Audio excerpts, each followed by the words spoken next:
going on, y'all? Welcome back in for another episode. Massive week of sports. A lot to get to. We got a packed episode. So, first of all, we'll start out with NFL.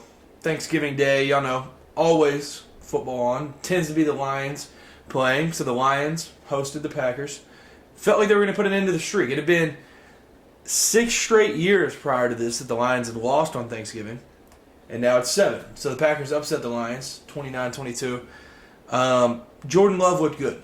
Really good. He was 22 for 32, 268 yards, 3 touchdowns, no picks. And this one was a shocker. Like, this one I didn't turn on immediately. But once I turned it on, I think it was like 17-0. Or 7. I don't know.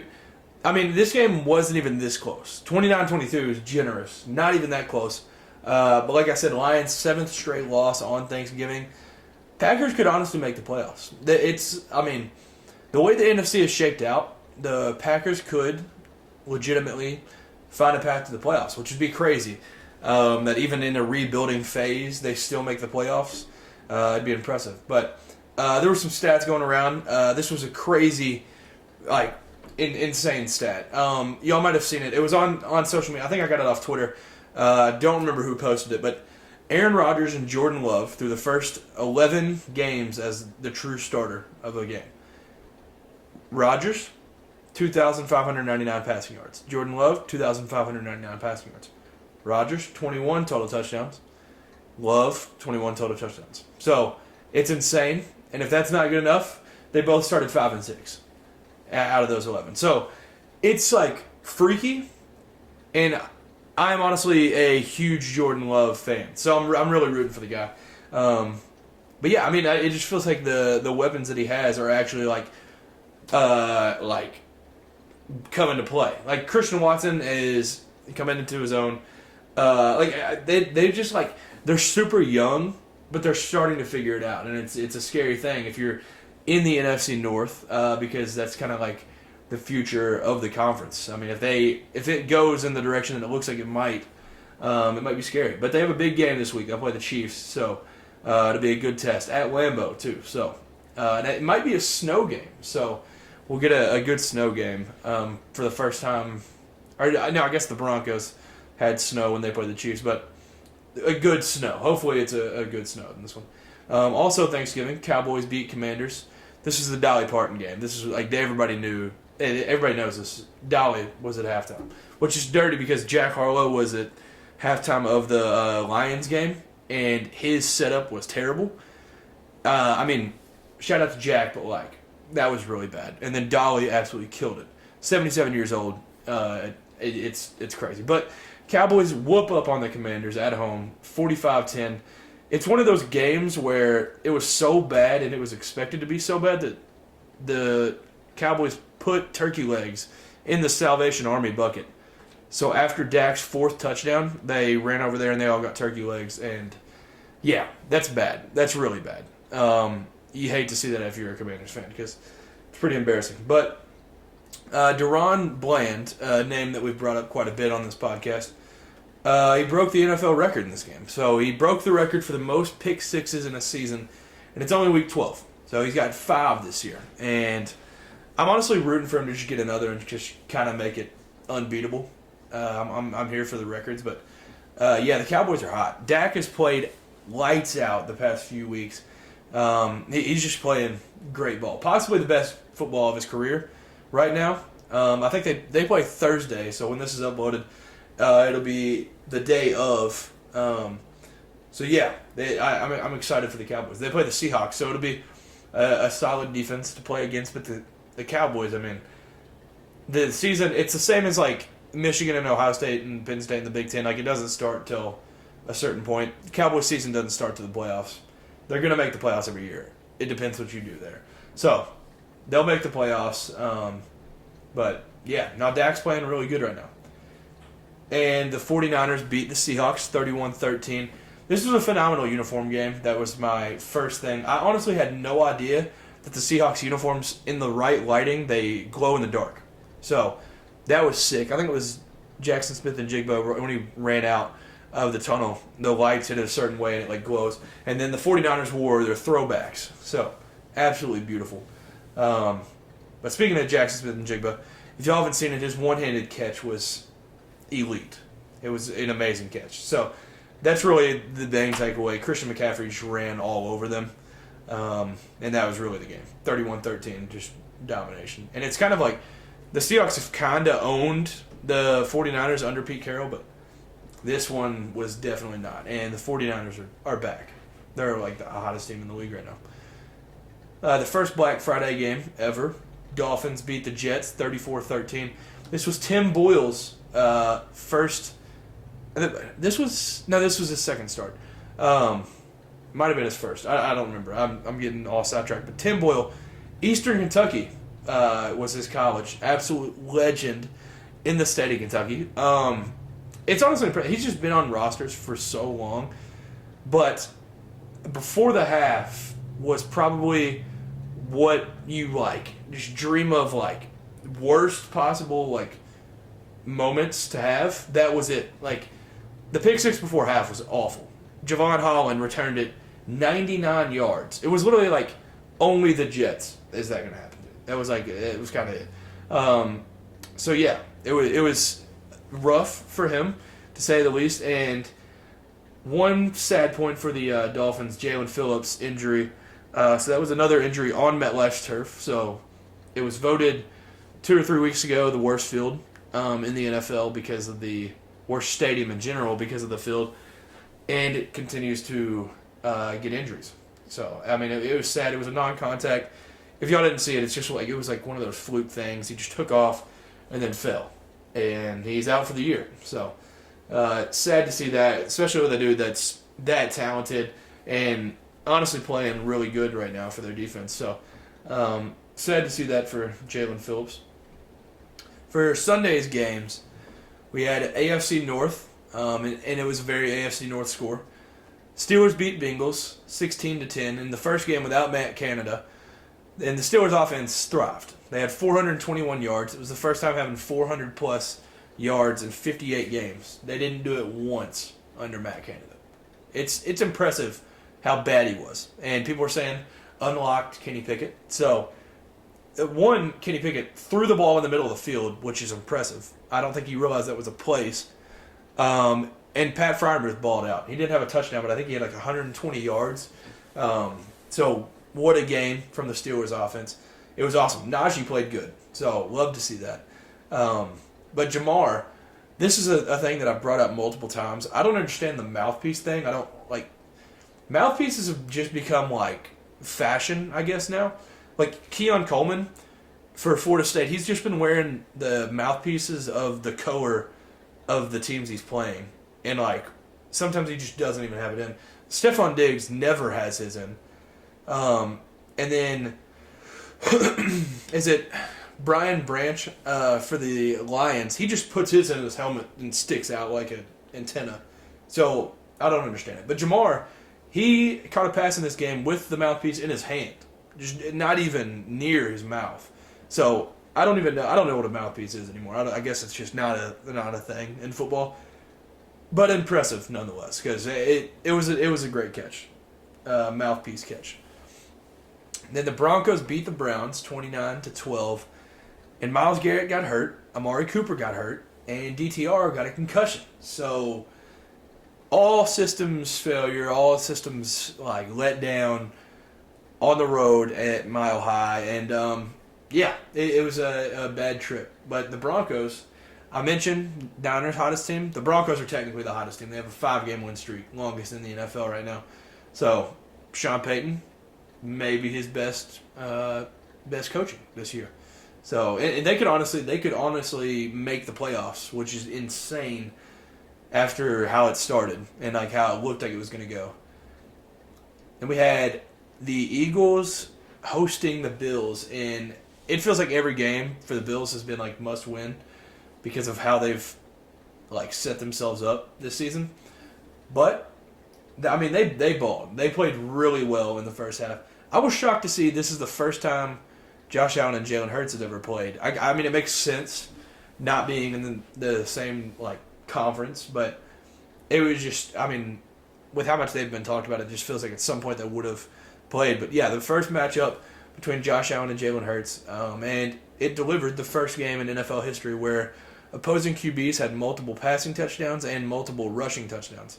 Jalen had 5 total touchdowns and Josh had 4 total.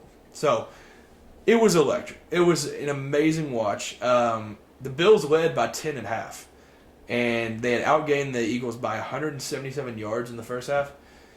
But it was the 4th straight game where Philly had trailed at halftime, and now they've won all 4 of them. So Philly, certified second half team, and that last Eagles drive was impressive. So Jake Elliott runs out onto the field, 59-yard field goal, and according to him, Jake Elliott said it's his best field goal of his career, which I honestly agree. Very windy, rainy, just the circumstance, like all of it. It was impressive. Yeah, he tied it at 31 to send it to overtime, and then overtime the Eagles figured it out. If y'all haven't seen it though, the video of Jalen Hurts as the field goal goes in to tie it to take it to OT, he's like, all right. He just looks absolutely locked in, not even like considering smiling. It was awesome. And Jason Kelce was the same way. But one note, the Eagles and 49ers play this week. They have like a little gauntlet right now. The Eagles are 10-1 right now, and they're underdogs at home. So this is the first 10-1 team to be a home underdog of a field goal or more in the Super Bowl era. The 49ers are a 3.5-point favorite. So that's just crazy to me. I think the Niners are 8-3 right now. But yeah, it's crazy. Like, them being an underdog there is wild. I will say this is the weirdest 10-1 team I've ever seen. But yeah, no, I think the Eagles are good. Like, at a certain point, luck isn't luck anymore when you just continue to do it. They win all these close games and they come back. Like, it's impressive. They're just a good team. I think it's like at this point you just have to say that, and they're not lucky. So, and they're also a team that it doesn't matter to the playoffs because they're gonna get the 1 seed and have home field advantage. So, it's gonna be an awesome playoffs for the NFC. Like, the NFC's got a few different teams where it's like that team seems at certain times like they can't be beat, and then at certain times they look like they're the worst team of all time. So. Yeah, it's been exciting. It's been exciting to watch the Eagles this year. And we had, so that was I think it was a 4 o'clock game. So this was the Sunday night game. Ravens at Chargers. And that's it. It probably sounded good preseason, but this game was not that fun to watch, really. Ravens won 20-10. The only takeaway was Lamar absolutely hating on Zay Flowers' celebration. I thought it was actually a genius idea. Zay Flowers, obviously, Flowers last name. You got to do a bouquet celebration.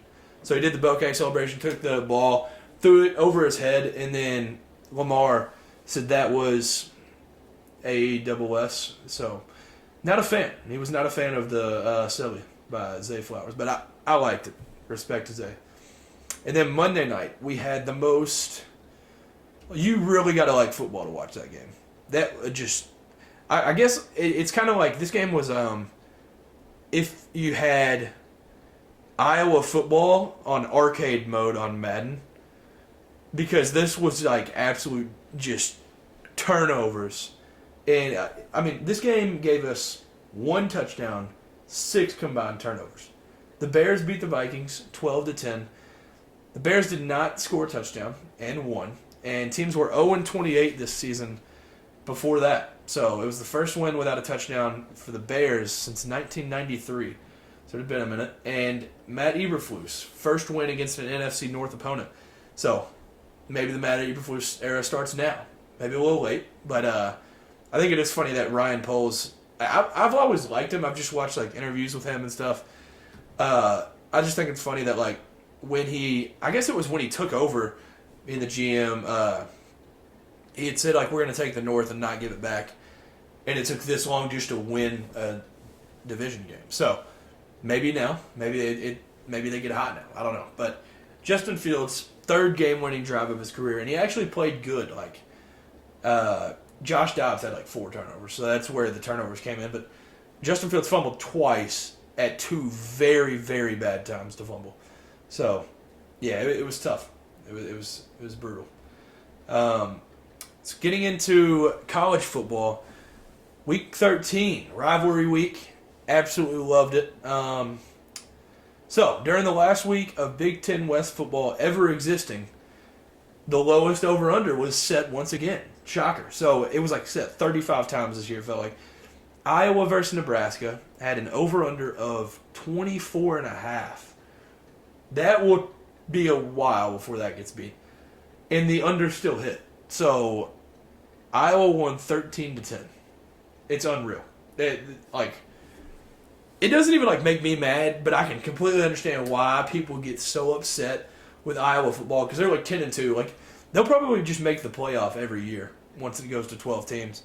But dude, it's ridiculous. It's so crazy.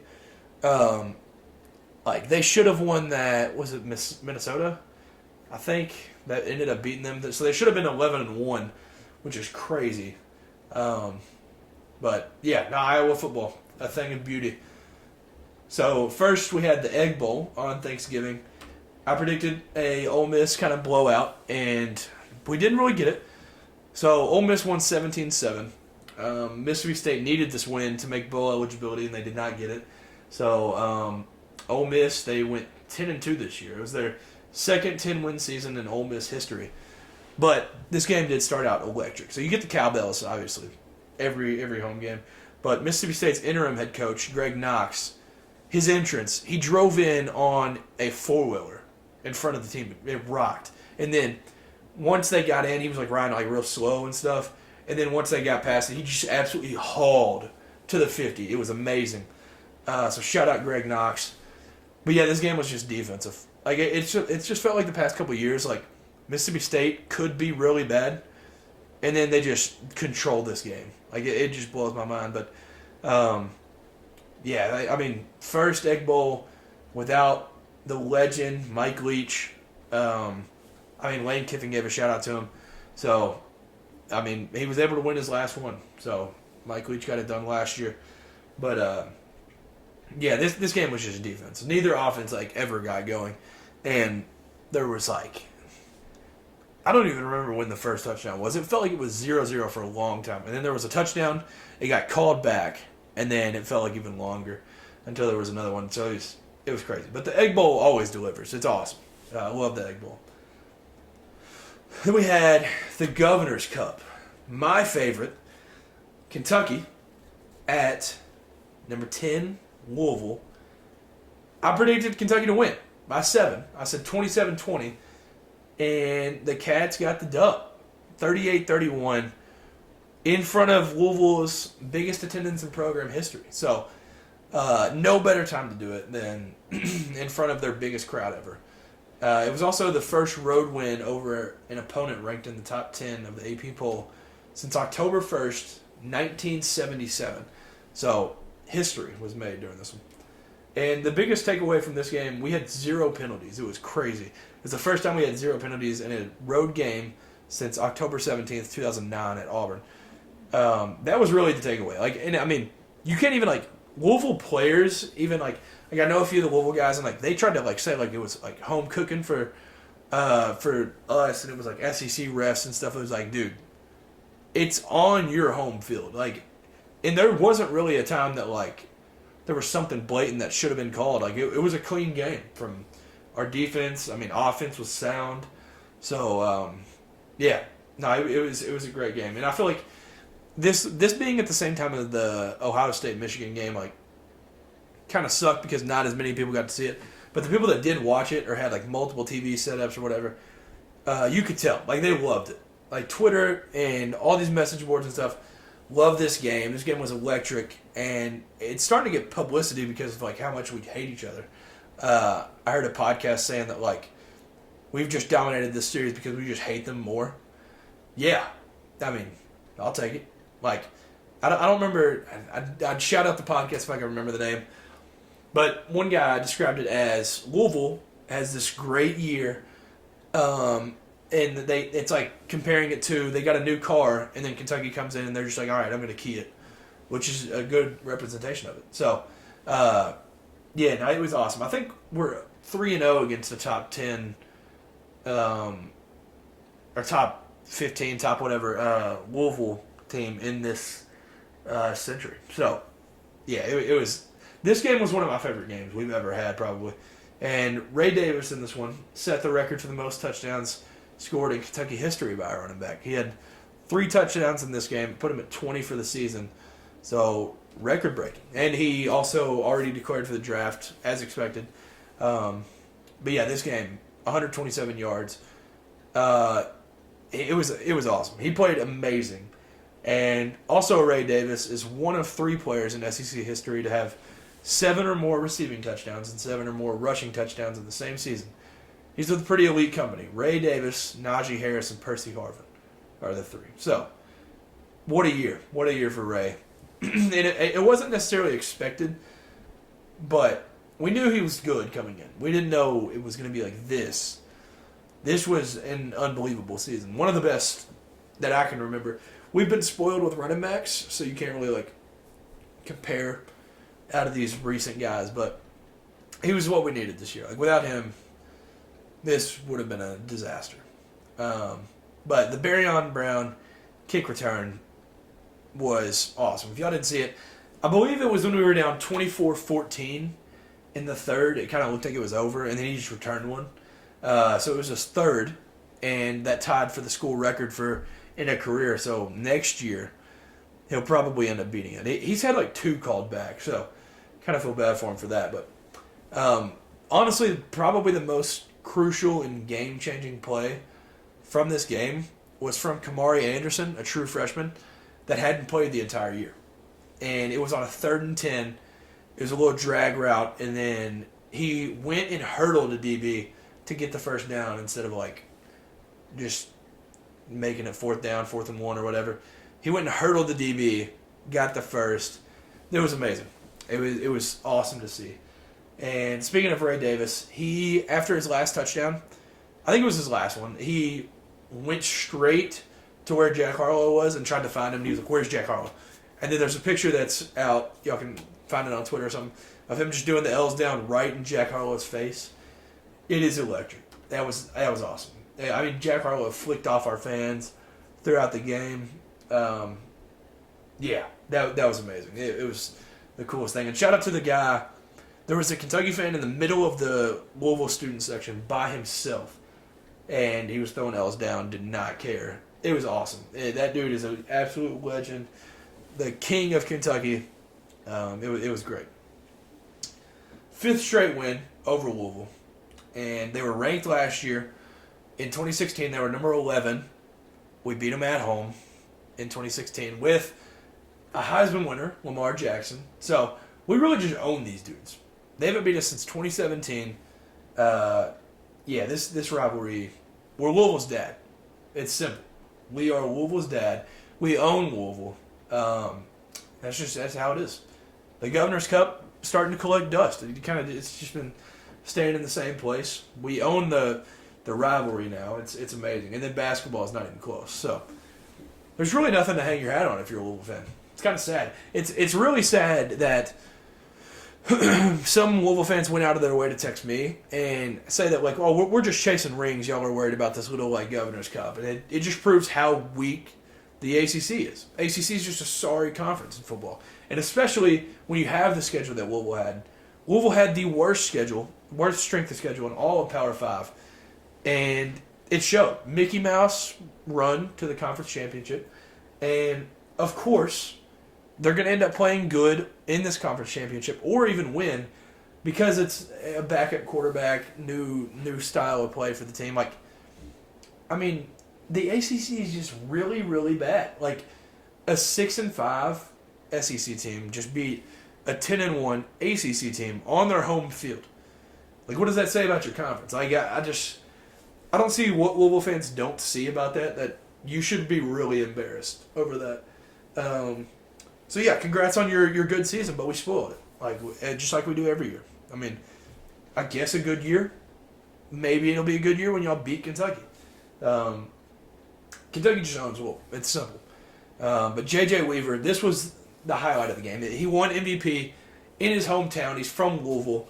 He had struggled the whole year. There had been a lot of talk about him, and he absolutely balled. 2 fumble recoveries, multiple tackles for losses, some sacks, just play after play throughout the whole game. And yeah, no, he was a game changer in that one. So yeah, he won MVP, and yeah, just a feel good day. And then what happened after the game, I'll get into in a little bit, because that was really bizarre. But then next we have the game, number 2 Ohio State at number 3 Michigan. I had Michigan 27-24. Michigan won 30-24. So close. Michigan played lights out, nearly perfect. Not a lot. I mean, Michigan really just did everything right in this game. They intercepted Kyle McCord on the first drive, and it just felt like from that point, like, if you throw an interception on the first drive, you're just digging yourself out of a hole that is going to be really tough to come back from. So that was kind of just the story of the game. From that point on, it was just like, I mean, Michigan scored right after that. So, I mean, they were aggressive early. They went for it on 4th down like twice on the second drive of the game.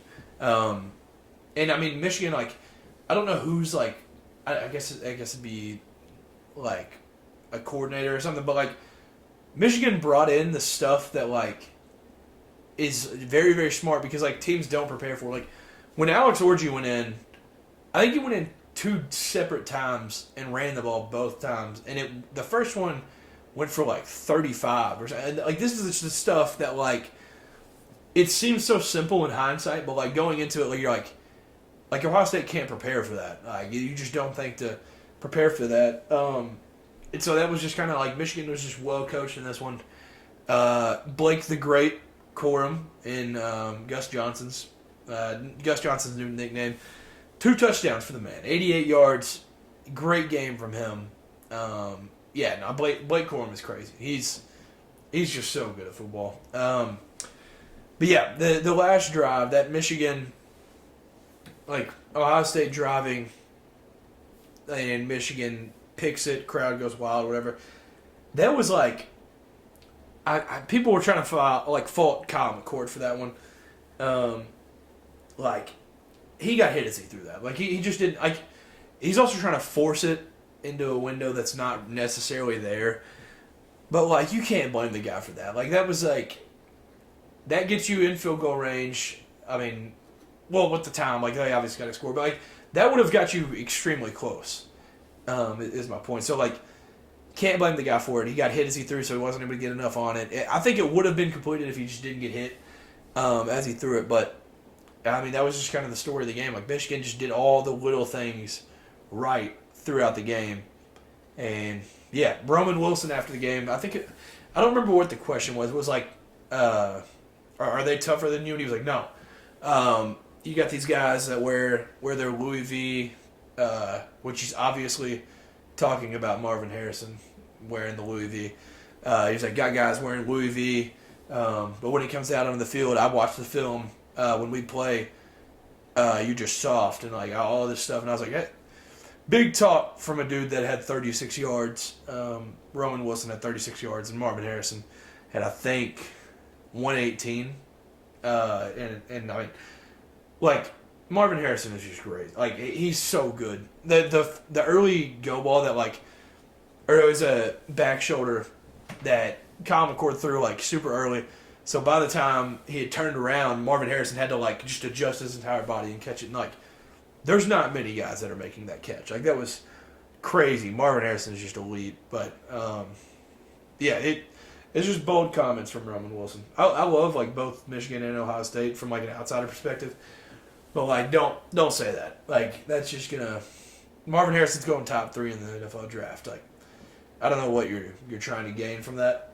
But maybe if you want to call out, like, a Mecca Ibuka, Julian Fleming or something. But, yeah, Marvin Harrison, you don't want to... That's the Biletnikoff Award winner. It hasn't been announced yet, but I'm assuming, after what he did this year, I'm assuming he will end up winning that. But Michigan's 3rd straight win over Ohio State. And this was... I mean, a big game. Like, this, like, the third straight is a huge difference from like if Ohio State won this one.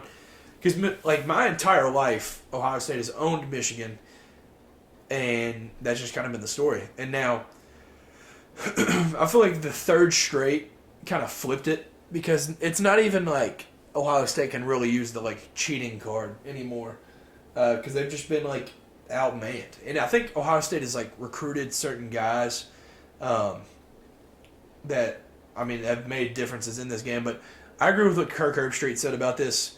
He said that like Ohio State needs to get guys from Ohio that truly understand the meaning and the hatred behind this game, and that would be the difference. And that's like the toughest thing because they're bringing in kids from Cali that like don't have the emotional connection with this game. I think it's a good point though. I've never really thought of it that way, but like bringing in guys from Ohio, they'll have the hatred. It's just like built into them. But Sharon Moore went 3-0 as the head coach of Michigan. Jim Harbaugh returns for the Big Ten championship game. But, shout out Sharon Moore because, obviously everybody's going to remember the I love you, man, and him crying after the Penn State game and stuff. But, like, these are big wins. Like, it's impressive. So shout out to him. But for Michigan, at this point, you got to win a playoff game. Like, you've won this rivalry 3 times in a row, and like I said, Ohio State has owned you my entire life. You've won this 3 years in a row and not done crap with it. You got destroyed by Georgia the first year, and then last year you got upset by TCU in a game where you were the favorite, and you had no business losing. So you've got to do something with it. Like you've got to. Obviously, they're going to win the Big Ten, and you've got to do something after that. You got to at least get to the championship. This team, they lose so much. This Michigan team is going to have like 20-something players drafted. This team is going to have a huge drop-off. I think Ohio State gets back on track next year, and they'll win next year. But, they've done nothing after. Like, I get it. The season is built up to this, and it comes down to this, but, like, do something after it. Like, it's come down to that point. But their team is very good. Michigan is very, very good at football. I know some people in their own personal rankings and stuff have Michigan 1. It's a good win. It was a really good win, and I'm excited to see how they do after the Big Ten championship when they get in and see what they do. But obviously, every year since they've lost, the Fire Ryan Day stuff is back. And it's back again. I just think next year, like, that's a must win. You get them at home after they lose all these different players, and you've lost 3 straight to Michigan. Like it's legit like hot seat by the time they play Michigan next year. Like he has to lead them to a win in that game to I think keep his job. Like I understand the Fire Ryan Day stuff then. If you do lose 4 straight and one of them's at home, that's like after I don't know. Next year's just a must win in my opinion for Ryan Day. Then we had the Iron Bowl. So number 8 Alabama at Auburn. So at Jordan-Hare. I thought Alabama would get it done comfortably. I didn't think they were just gonna like blow them out of the water, but. Comfort was the farthest thing from the truth. So, the Jordan-Hare magic will just capture anyone. Doesn't matter who you are. Alabama looked nearly unbeatable going into this game and barely escaped with a win. Dallas Turner, preseason, he was already SEC first team. One of the most hyped up players coming into the season. He is so good at football. There was a play that Auburn had a pulling guard, a pulling tight end, and he beat both of them off the ball and the right tackle to just tackle the running back the second he got the ball. It was unreal. He had 2 tackles for losses, but it felt like he was in every single play this entire game. But for Auburn, Javarius Johnson, he balled out. 2 touchdowns. He was the first Auburn player to have a rushing touchdown and a receiving touchdown in the Iron Bowl since 2005. Without him, Auburn has 0 chance in this game. He balled out. But that last drive was crazy. That it felt like Alabama did everything they could to lose that on that last drive. Jalen Milroe, crazy run on 3rd and 20. Had an opportunity to go out of bounds, and it would have been like 4th and 1, whatever. And he just like made sure to stay in and just try to run through him. Like, it was a crazy hit. It was a very, very hard hit. But yeah, that's just gutsy stuff. That's like what championship teams do. So that was impressive. But the final 4 plays consist of a run for no gain, a bad snap, loss of 18, illegal forward pass, touchdown on 4th and goal from the 31. It was the most bizarre, wild ending. I feel so bad for Auburn fans after what they went through 2 years ago, 4 overtimes. And then this one now has to be like this has to be like your worst feeling ever after a game. Like, from the 31-yard line, and it's the 10-year anniversary of the kick six. How do you? I don't even know. Like, it's literally just stuff that you do, like with friends and stuff. Like, you're just jogging down, whatever. Like, Auburn only rushed 2 guys and had a QB spy, which having a QB spy there is probably the stupidest thing I've ever heard. Like, I promise you, Jalen Milroe is not going to run across the line and try to run into the end zone from there with how many guys they have dropped back. But, yeah, like, rushing 2, I mean, hindsight's 20/20 as always, but, like, you've been rushing him the whole game, and it's worked. Send the pressure, or just drop everybody back. Don't send a single person, and, like, they'll just be stumped. Like, you double everybody. But, yeah, before that last play, I know y'all have probably seen it on ESPN. They do like a percentage chance that a team wins and whatever. Auburn had a 99.9% chance to win before the play. It was unreal. People were saying push off, whatever.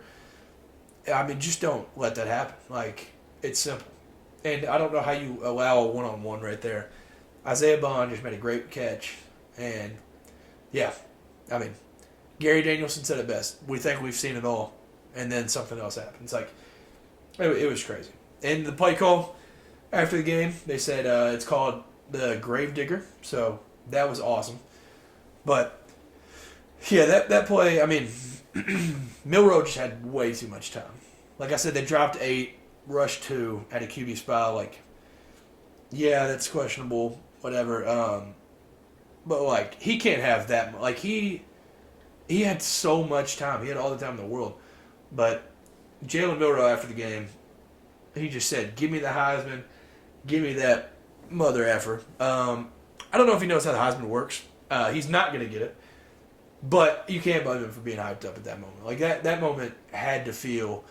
He was probably on cloud 9. And he well-deserved. Like, he balled out.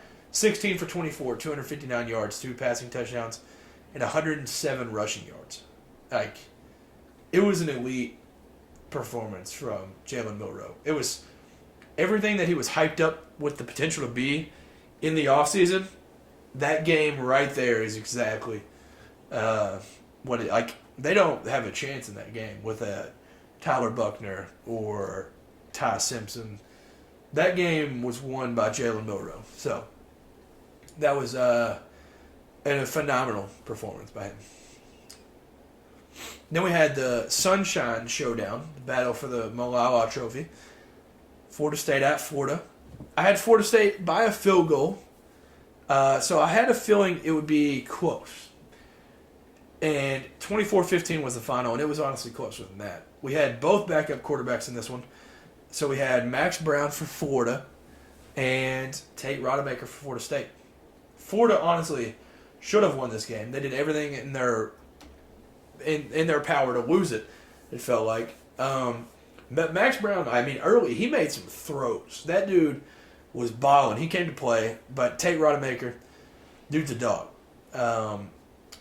The only flaw that I can really remember that was, like, huge, where it was like, all right, like, Jordan Travis is the difference, was when he took this safety with a little over 5 minutes left in the second quarter.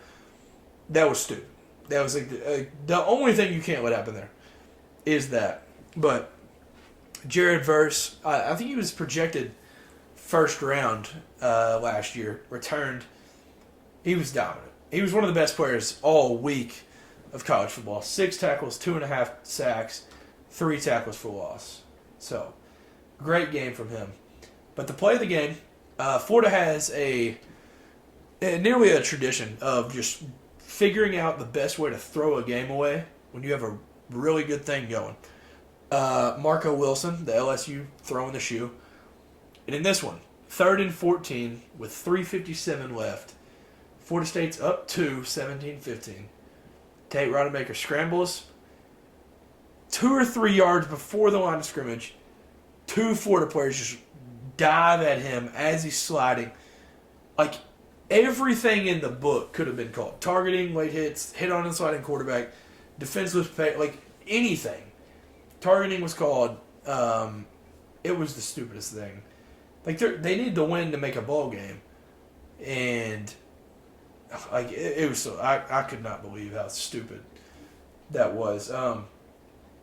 Like, you have a chance to win that game. So, obviously, Florida State gets first down, whatever, and they end up scoring. After that, Trey Benson ran it in. But yeah, Trey Benson had all 3 touchdowns for Florida State in this game. He was balling. But the thing I really feel bad about is Ricky Pearsall. So it's been 21 years since a Florida wide receiver had an 1,000-yard season.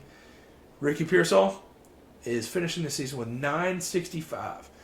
So if they had made a bowl, he would have got it. It's sad. So getting into the Pac-12, last week Pac-12 After Dark, last week all of the Pac-12, it's sad. The Civil War let us off. Number 15 Oregon State at number 6 Oregon.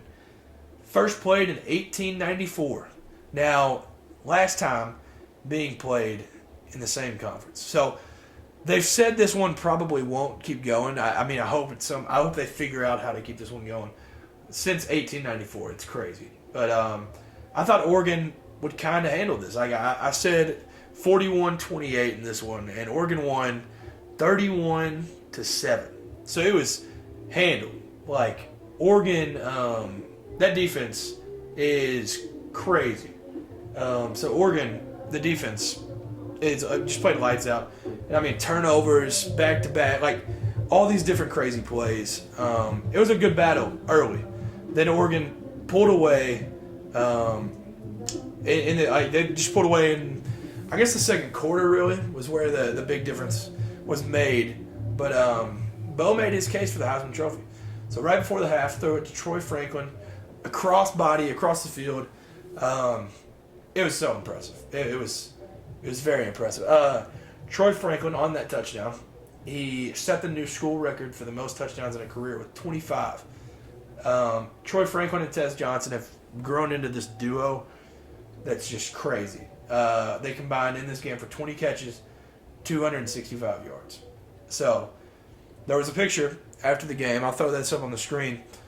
The duck and the beaver, arms wrapped around each other for the last time, make a grown man cry. It was sad. It was really sad. Next up, we had the Rumble in the Rockies, Colorado at Utah. At Utah by a touchdown, and that's about what it was. It was 23-17 Utah. No Shador Sanders, back fracture. No Bryson Barnes, surprisingly to me. It may have been something bigger on the Pac-12, but undisclosed injury. So Ryan Staub makes the start for Colorado. Luke Batari gets the start for Utah. And I think this was before Nate Johnson had announced that he was transferring, so I was confused on why no Nate Johnson. Maybe it was after, so then it makes sense that he didn't play. But all running for Utah. And that was the story of the game. 61 passing yards, 268 rushing yards. That was just about what did it. Travis Hunter, though, 107 receiving yards and a touchdown. He would have had a first touchdown earlier, but got called incomplete on what was, I don't know, you can argue whether it was a catch or not. It was impressive. That was an impressive snag. Yeah, I think it was incomplete, but yeah, he balled out. He showed A lot of people do say that he's as good a receiver as he is a DB. And, yeah, it was crazy from him. So, for Colorado, they started out 3-0 and finished the season 4-8. Really, really bad. That's bad. And, I mean, going forward, it's not going to get easier going to the Big 12. Like, it's not getting easier. So, something's going to have to change. They've lost an unreal amount of recruits. So, it's not looking great for prime time and all that's going on out there in Boulder. Then we had the duel in the desert, a.k.a. Territorial Cup, number 16 Arizona at Arizona State. So, Noah Fafita was out of his mind. He was 30 for 41, 527 passing yards, 5 touchdowns, 1 pick, and a 59-23 W. That dude is so fun to watch. I'm not saying he's Patrick Mahomes, but like the stuff that he does, like he had a throw on a tight end screen that he like bent around in between like two like tight ends, like he was like skipping a rock or something, and he just threw the ball like that, and then he had a couple plays, he pump fake and then like throw like a little shovel pass. Like he's ridiculous. He's so good at football. Just a blast to watch. This game was just all Arizona. They went up 52-7 with 9 minutes left in the third. So it was honestly worse than the score suggests. But Cameron Scadaboo, I've talked about him before. That dude is just awesome. I love that guy so much. So he was like the only bright side for Arizona State. Him and Jalen Conyers. But Cameron Scadaboo had 108 yards and a touchdown. And Jalen Conyers had another touchdown. So they were really the only two bright spots in this game for Arizona State. It was really just video game stuff, though, for Arizona. Over 600 yards of offense. And it was the largest win for Arizona over Arizona State since 1954. So, what a way to wrap up the regular season for Jed Fish and the boys out there. Great year for the Wildcats. Then the Apple Cup. A lot closer and a lot lower scoring than people thought. So this one first played in 1900, and this is the last one while in the same conference. Once again, I don't know if this one is continuing being played or not. Hopefully, the Apple Cup has become a very amazing, heated rivalry. So I'm all in for it. But Washington State was balling early. They were aggressive early on. Wazoo missed a field goal with like 3-ish minutes left in the third, and obviously the score was 24-21. Do the math. Came back to bite them. But the thing for me, bold call by Kalen DeBoer with 1:15 left on the clock in the game, tied 21-21 on their own 29-yard line. They run it on a 4th and 1 on your like. If you don't get that, you literally gave the game away. Like, it's not overtime. You gave them the win. And it was like a little, like, it was like a, I don't know, zone read or something to, like, an end-around motion to Odunze, and it went for, like, it got to the Washington State 48. So it went for a lot. And then, yeah, the kick as the time expires. But bold call. Very, very bold. But yeah, Rome Odunze was the story for me, start to finish. He was just the guy that they don't win this game without him. 120 yards, 2 touchdowns, finishes in the season with 1,326 yards and 13 touchdowns. He absolutely had a year.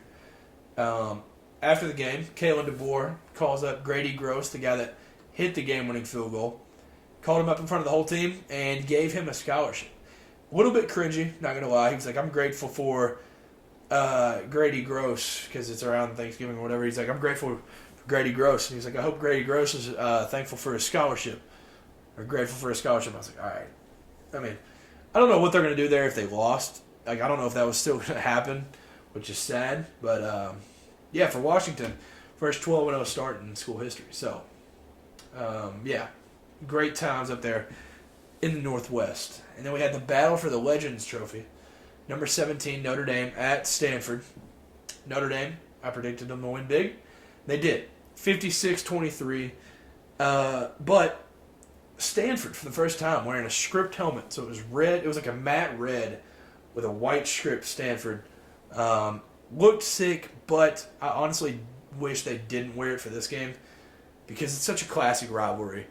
I just want to see the classics. Like they had their normal uniforms, but that's just a game where I want to see. Same with like USC. Like I don't want to see no like flash of that. Like just same with Ohio State, Michigan. You don't pull out the flair in that game. Do it in other games, but it's fine. It was a sick helmet. I loved it. Ashton Daniels for Stanford was making plays early. He was balling. He came to play. He was about the only person that came to play. But Audric Estime, that dude, he must hate Stanford. That's my takeaway. That dude must hate Stanford. 25 carries, 238 yards, 4 touchdowns for Audric Estime. Believe it or not, though, Stanford, they led 16-14 just before halftime. Like, they were in this. The scoreboard doesn't show it, but, like, they were in this ball game battling. Notre Dame just looked shaky early. But, yeah, the second half was the story of the game. 56-23 final. Notre Dame dominates. And I think they went 9-3. I think that was their final record. Ohio State, Louisville, Clemson. Yeah, 9-3. Then the Bear Bowl. California at UCLA. Cal needed a win to make bowl eligibility. Last Pac-12 After Dark game ever. This one hurt to watch. But it was very fitting that it was in the Rose Bowl Stadium, in the granddaddy of them all. What a way to go out. Not a better stadium to play in there. I predicted UCLA big. I think they were like a 10-point favorite. But Cal dominated. 33-7. 2 different QBs for UCLA in this game. Ethan Garber started. Dante Moore played most of the game. So I don't really know what they were doing there, but neither of them played great. We'll just put it that way. But Jaden Ott, he dominated. So he had 80 yards in this game, but he had a 100-yard kick return. But the main shout out to him is because he had a year. He had a great year. 1,260 rushing yards for the Golden Bears and 11 touchdowns. So he's right behind a guy named Marshawn Lynch on most rushing yards in a season, 7th in school history. So, it was awesome. And Cal, with that win, makes their first bowl appearance since 2019. So, what a way to end it for Cal. A shocker, to say the least. I did not expect that. I don't really know what UCLA's mindset was going into that because, like, I just don't see how you just get absolutely blown out. And honestly, it wasn't even that close. Like 33-7 is bad, but like it was worse than that. It was just pure dominance. So the real question is, who will win Heisman? It's really a 2-man race. Michael Penix is kind of like floating around, like he's like third kind of, I guess. He'll make the trip, but Jaden Daniels or Bo Nix. So a couple stats. Jaden Daniels is the 5th player in SEC history to account for 50 touchdowns in a season. The previous 4, all won Heisman. Tim Tebow, Cam Newton, Joe Burrow, Bryce Young. And now a little shout out for his college career as a whole. Jaden Daniels is the only player to ever have 12,000 passing yards and 3,000 rushing yards in a collegiate career. So he's been playing a while, but like so have these other dudes. So it's still very, very impressive. To compare their last game, because it was pretty even going into the last one. Jaden Daniels, 16 for 24. Bo Nix, 33 for 40. Jaden Daniels, 235 passing yards. Bo Nix, 367 passing yards. Jaden Daniels, 4 touchdowns, no picks. Bo Nix, 2 touchdowns, no picks. Then Jaden Daniels, 11 carries, 120 yards. Bo Nix, 6 carries, 31 yards, and a touchdown. So, both really made a statement. But the difference is where the regular season stats come together as a whole. Total yards. Jaden Daniels, 4,946. Bo Nix, 4,065. Jaden Daniels, 3,812 passing yards. Bo Nix, a little over that, 3,906 passing yards. Jaden Daniels, 1,134 rushing yards. A lot less, 159 rushing yards for Bo Nix. Jaden Daniels, 40 passing touchdowns with 4 interceptions. Bo Nix, 37 passing touchdowns with 2 interceptions. Jaden Daniels, 10 rushing touchdowns. Bo Nix, 6 rushing touchdowns. Jaden is first in the country in QBR, and Bo is second in the country in QBR. So it is a tight race. I'm on the Jaden Daniels train. I don't see how, with those numbers, I don't see how you don't give it to a. Like, I don't care about the record. Like, they're 9-3, whatever. They're not playing for their conference. Like, if you truly, like, they lost games because of the defense. You can't fault him for that. Jaden Daniels is your Heisman winner. No ifs, ands, or buts about it. Jaden Daniels was the best player in college football this year. I love Bo Nix. Bo Nix had an absolutely phenomenal year. Like, the numbers are unreal for Bo Nix. But Jaden Daniels is your Heisman Trophy winner. Like, that I just think that's how it is. Like, that's how it should be. Jaden Daniels deserves the Heisman. Give the man the Heisman. Michael Penix, for good measure, had less passing yards than Bo. He was in between them on passing yards. He had negative 14 rushing yards on the year, though, so that hurts. 32 passing touchdowns with 8 interceptions, so a lot worse. Then he was 10th in the country in QBR. Only had 3 rushing touchdowns, too. So, not the greatest outing for him. So, a little bit of college basketball. UConn, they've obviously been really, really good this year. Tristan Newton is one of the best players in the country. Dan Hurley said he is the best player in the country. Hold off on that. But he's been balling. He's been playing great for him. But they just broke the record for the most consecutive double-digit wins versus non-conference opponents in Division I men's basketball history. 6 of their wins were against ranked opponents. They've got 24 overall. So, that'll continue. But they do play a really tough schedule soon. They play Kansas Friday, then they play North Carolina, and then Gonzaga in December. So, it'll be tough. It'll be a tough schedule coming up. But they could honestly win all those. They match up well. That Hunter Dickinson versus Donovan Clingan matchup is going to be one for the ages. I'm excited for that one. So it's been a minute since we filmed the last one. So Purdue won the Maui. They jumped to number 1, and I think that's probably how it'll be going forward because of, like, who's in the Maui now. Like, it's some of the best teams in the country. Whoever wins it, I think, will just jump to number 1 nearly every year. What a great Maui, though. It was phenomenal. Like, we had fights. We had, scoring. Just great games from, like, tons of different guys. What a phenomenal Maui. So moving forward, it feels like I bring up Louisville every week now, whether it's good or bad. This one's bad. Louisville went to overtime with a team with 4 players, and they also didn't have their best player, New Mexico State, who had the biggest turnover in all of college basketball. Kentucky beat them by 40, to put it into perspective. New Mexico State had 6 players foul out, finished the game with 4 players on the court, went to overtime. Louisville attempted 49 free throws in this game. They ended up winning 90-84. Bad game. So into Kentucky basketball a little bit. I got to brag on my own Cats a little because we're hot. We played Marshall this past Friday. The only reason I'm going to bring this one up, we won 118-82. Yeah, they scored a lot of points, but we set the record for the most points in the Calipari era. 118 broke our record. And it was set on a Joey Hart three-pointer, so it was electric. We shot 61% from the field, and we had 26 assists on 9 turnovers. This team is efficient, to say the least. Then we had versus Miami.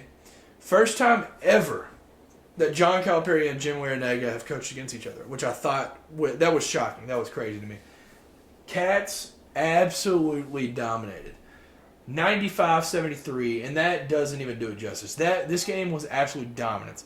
We beat the brakes off of Miami, and it looked like these older upperclassmen guys had no idea. They were like, I don't know what to say. Like they played a lot of ball. They played a lot of good ball. They were in the Final Four last year, and they had no idea. Like they just looked lost. Literally, the only players that played good were Norshad Amir and Wooga Poplar. Nigel Pack finished with He played 26 minutes, finished with 2 points. That is crazy. It's unreal. Norshad had 20 points and 6 rebounds. Wooga had 19 and 8. 19 and 8 and a couple steals. But Norshad Amir and Wooga Poplar were the only players that played good for them. We locked down. It was an impressive game. It was awesome. So Reed Shepherd won the player of the game. He finished with, let me get these stats correct. He had a game.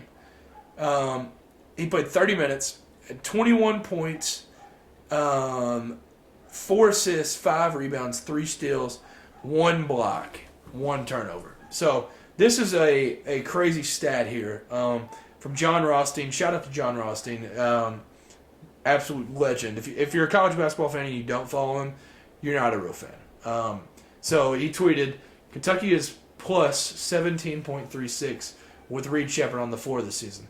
By comparison, Kentucky was plus 17.24 with Anthony Davis on the floor during his year at Kentucky, and Duke was plus 20.1 during the Duke season with Zion.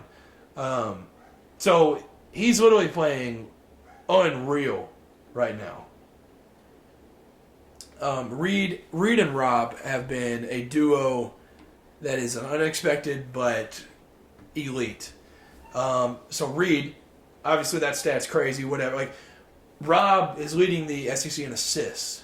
So those two have been the best surprise possible. But DJ Wagner, he played great defense really early, played great, and then ended up getting hurt a little before the half. Didn't look great, and he limped off the court. He was on the bike in the second half, so I don't know how serious the injury is. There's been people reporting that he's good, so I don't really know. But, yeah, so hopefully he's back. We play in Philly in a couple weeks, so hopefully he's back for that game because it's kind of like a homecoming game for him. So, yeah, hopefully he'll be back for that one. So with that Miami win, also talked about the Louisville win. For the first time in school history, Kentucky football and Kentucky basketball beat a top 10 team in the AP poll within 1 week of each other. A lot of this is due to us playing Tennessee, Georgia, Alabama, whatever, in football, and we don't win those. Or outside of the Champions Classic, we really don't play like great teams this early to where it's in football season. But nonetheless, an awesome stat. It was L's down first, and then it was U's down after that. So, great week. One of the best weeks I can remember being a Kentucky fan. This week has been awesome. 2 upsets over top 10 teams. Just a great week. One big question, Aaron Bradshaw. Hopefully he's able to return soon. He had his first full practice, I guess 2 days ago. And yeah, it was the first time having a full practice. Like, it's a huge step towards his recovery. But the rumors are that he'll play in the Penn game. He will be good by our next game, but the goal is to get him in the Penn game. So that's hopeful. And the pictures of him got me fired up. Like, I can't wait till that dude's back. And Cal has said that he's going to play him at the 4, but continue to play the same way. So, like, Trey at the 5, put him at the 4. You got a rim protector, and we still play fast, and Aaron can shoot it. So Aaron Bradshaw getting back is going to be a game changer. And with that Miami game, it's obviously the SEC ACC Challenge, first year of that. The SEC leads 4-3 after day 1. So when I'm filming this, day 2 hasn't started. Tonight we have number 10 Tennessee at number 17 North Carolina, number 14 Texas A&M at Virginia, and number 7 Duke at Arkansas. So elite lineup. If I had to pick those 3, I'll go North Carolina in a close one at home. North Carolina's been playing good. I feel like they match up physicality-wise with Tennessee. Tennessee has a really good chance to go on the road and win. But I'll take North Carolina in that one. I'm actually going Virginia to upset A&M. They've been sloppy so far this season. A&M hasn't looked great. Virginia hasn't played the best ball, but Tony Bennett at home, I'll take Virginia. So that's ACC. But I'm going to Arkansas. Upset number 7 Duke. That place is tough to play. If you're not named Antonio Reeves, that place is a really tough place to play basketball. And I mean, it's going to be sold out. It's number 7 Duke. Bud Walton's going to be rocking. But yeah, hopefully the SEC is able to win that, win the battle overall. So conference championship week. We'll start out with the Pac-12 championship, 8 p.m. Eastern time on Friday. Number 5 Oregon versus number 3 Washington in Vegas. Oregon's a 9.5-point favorite. This is the rematch. Washington won the first one, 36-33. That's why I was shocked. I mean, it's shocking that they're that big of a favorite after losing the first one. But I'll go Oregon by 10, 38-28 in this one. Then we have the Big 12 championship, noon Eastern time on Saturday. Number 18 Oklahoma State versus number 7 Texas. Texas is a 15.5-point favorite. This is really the story of 2 seasons. Texas was expected to be here. Oklahoma State has had quite a ride. They started the season 2-2 with a 33-7 loss to South Alabama at home. Really, really bad. But Gundy and the Mullet, they got going. So they had to beat BYU this past week to get to the Big 12 championship. So I was really hoping for the Oklahoma-Texas rematch, but we're getting this. So Texas is going to win this one. 37-17 is my prediction. Then the SEC championship, 4 p.m. Eastern on Saturday. Number 1 Georgia versus number 8 Alabama. Georgia's a 5.5-point favorite. Georgia's won 29 straight games, longest streak in SEC history.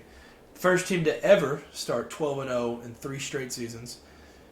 But, sad stat, Georgia has never beaten Alabama in the SEC championship.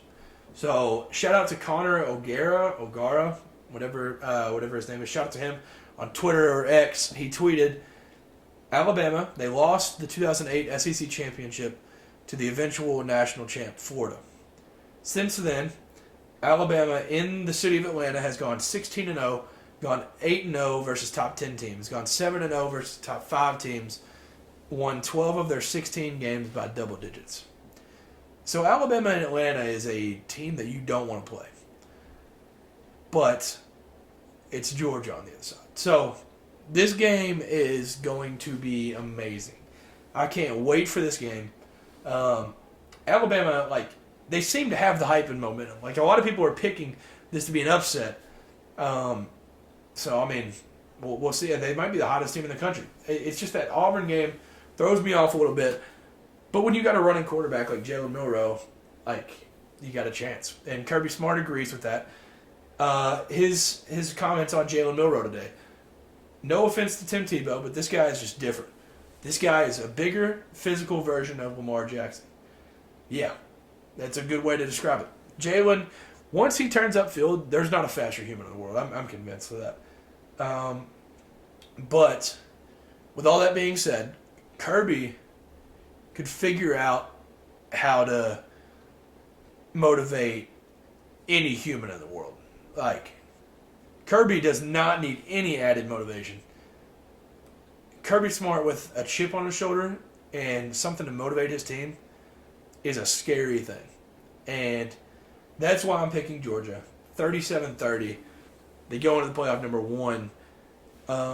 Yeah, it's gonna be a wild scenario if Alabama ends up winning, because they probably will not make the playoff. Just because they're kind of held hostage by Texas because of the loss in week 2. So I'm kind of hoping Georgia wins. I want to see Alabama win, but I want to see an SEC team get in. So yeah, it'll be tough. But that game should be pay-per-view. I would pay good money to watch that game. In the Big 10 championship, 8 p.m. Eastern on Saturday, number 16 Iowa versus number 2 Michigan. Michigan is a 21.5-point favorite. That's exactly why East and West should not be a thing in the Big 10. And it won't be after this year, so it'll be good. But Iowa averages 18 points per game, which is good for 121st in the country, while Michigan is 13th in the country with 37.6 points per game. Michigan's going to win big. 38-10 is my prediction. 10 is generous also. I don't know if they actually score, but we'll just give them some points. ACC Championship, 8 p.m. Eastern, also on Saturday. Number 14, Louisville versus number 4, Florida State. Florida State's a 2.5-point favorite with the backup, Tate Rodemaker. First ACC Championship appearance for Louisville in school history. Can they complete the dream season with a loss to Kentucky? We'll mention that. Can they cap it off with a conference title? We'll see. I'm going with Florida State, though. Florida State, 28-21 is my prediction. So outside of the Power 5, I went through a couple of them. Not going to talk much about them. I will be watching these. But I got Liberty beating New Mexico State 34-20 in the Conference USA Championship.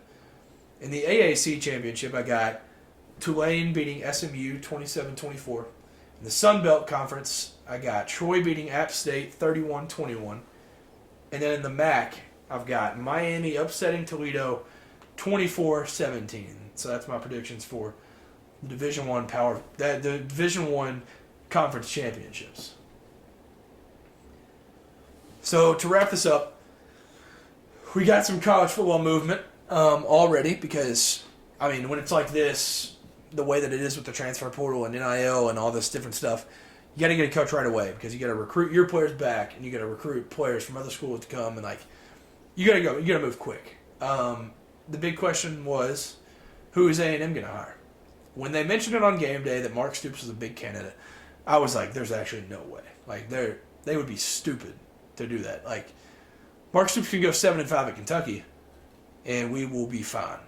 But nobody's complaining.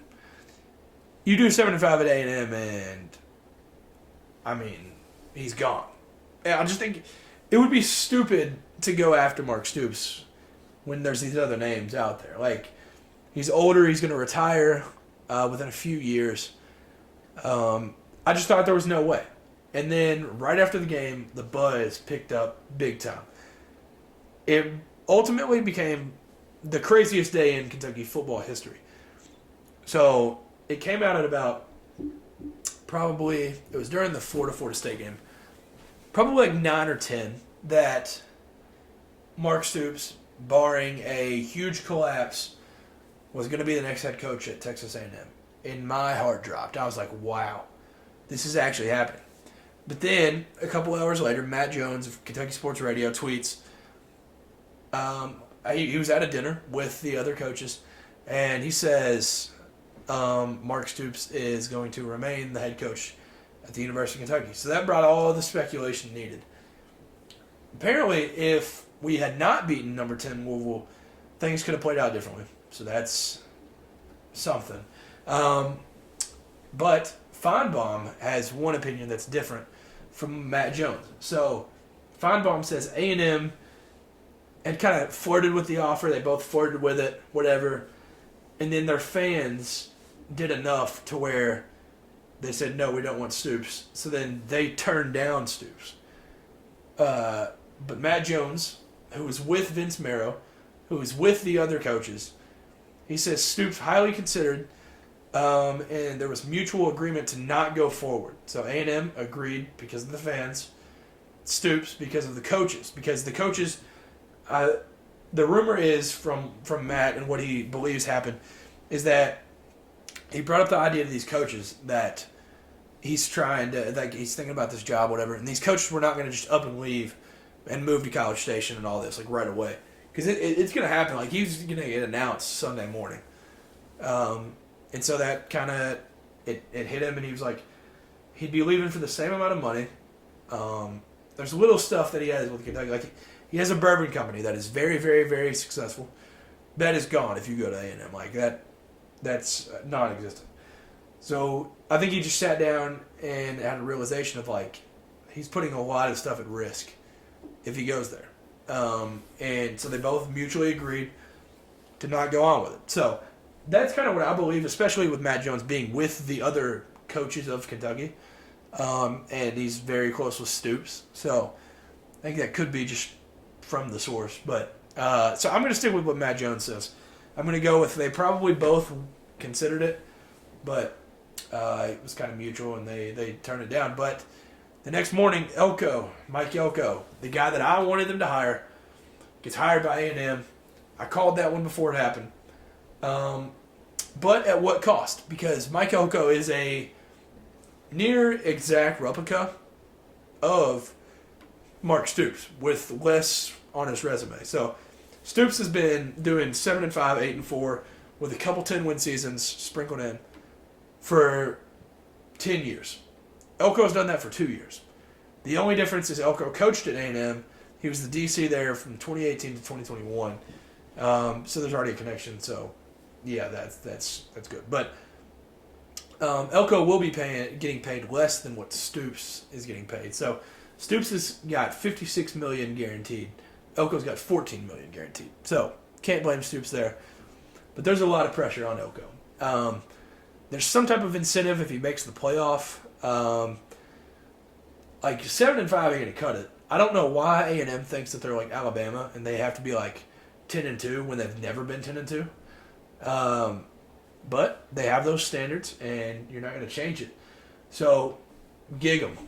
I mean, I hope Mike Elko does really, really well there. I'm rooting for him. I want A&M to be really good at football. It'd just be awesome. It'd be fun for them. But yeah, the fans being not happy with Stoops and ecstatic with Elko will never make sense to me. I'm not going to complain about it. It just doesn't, like, you have two guys that are the exact same. One's been doing it for 10 years, one's been doing it for 2. I just don't see, I don't know. I hope Mike Elko does really well there. I think he'll do well. So I'm hoping, I'm rooting for the guy. Just put it that way. Michigan State hired Jonathan Smith from Oregon State. So he was the Oregon State head coach from 2018 to 2023. He was 34-35 overall. But that's the grand scheme. The last 3 seasons was 7-6, 10-3, and 8-4 so far this year. So I think it's a great hire. I love that hire. I know Oregon State ended up, they promoted their DC to be the head coach now.